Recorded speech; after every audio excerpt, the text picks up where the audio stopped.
awi cek kaidah ilmu gitu katauhidan anu dipelajari tinu pendekatan kabudayaan sauda disebutna rawayan jati. Ari rawayan jati teh naon? Ari rawayan jati teh diri urang nu sabenerna ilmu tangkalna naon awi disebutna congo nyurup kana puhu. Ari congo nyurup kana puhu teh nyaeta manusia anu lebet kanu kaidah insan kamil, manusia paripurna. Cek bahasa kolot kaluhur sirungan kahandap akaran. Kaluhur sirungan kahandap akaran puhu awi, filsafatna awi, tangkal anu dimuliakeun ku urang Sunda tangkal awi. Naon sababna tangkal awi? Hiji, tangkal awi mah tempat cicingna king cobra, ai king teh raja, rajana orai cicingna di tangkal awi. Naon ieu teh? Awi pusat ekosistem.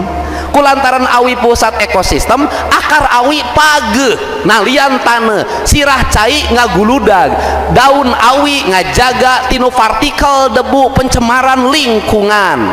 Terus naon deui? Oksigen nu dihasilkeun ku awi karbon kelas hiji.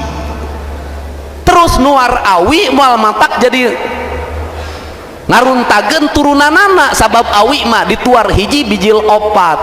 Peradaban kunaon? Peradaban Tasik, peradaban awi. Kreativitas publik tinu awi ngalahirkeun peradaban. Kulantaran ngalahirkeun peradaban, urang Tasik pan loba hirup tinu boboko, tinu hihid, tinu tampir, tinu nyiru, tinu asepan. Ieu peradaban ayeuna dikembangkeun deui. Kuring tiba heula ti zaman jadi bupati Purwakarta tepi ka ayeuna tiap kuring boga ngawangun nilai-nilai seni estetika bangunan pasti ahli bangunan awi urang Tasik.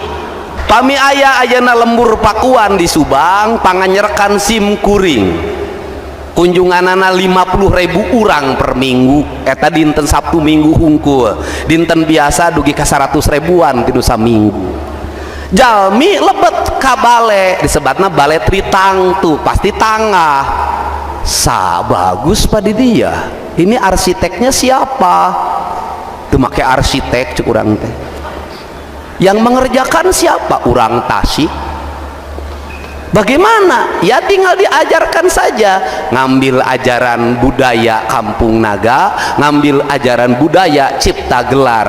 Ahli awi, ahli anyaman, ahli arsitektur bambu di Bali, urang Tasik.